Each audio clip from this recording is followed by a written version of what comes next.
विद्युत प्राधिकरणको नेतृत्व सम्हाल्दै गर्दा त्यो अर्बौं घाटामा थियो।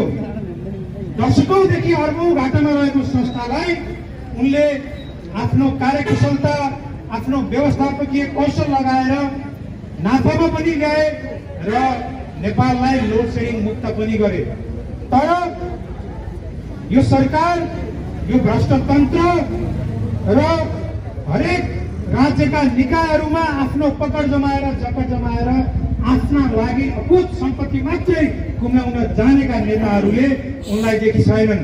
र यो कुरा एकजना व्यक्ति कुलमान घिसिङको मात्र होइन, जुन तत्त्वले युवा पुस्तामा राजनीतिक नेतृत्व हस्तान्तरण गर्न रोकेको छ।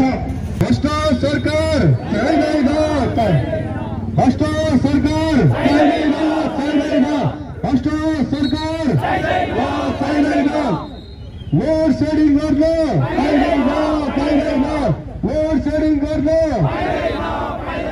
लोड सेडिङ गर्न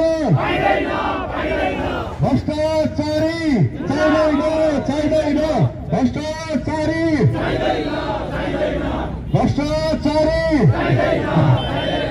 भ्रष्टाचारी।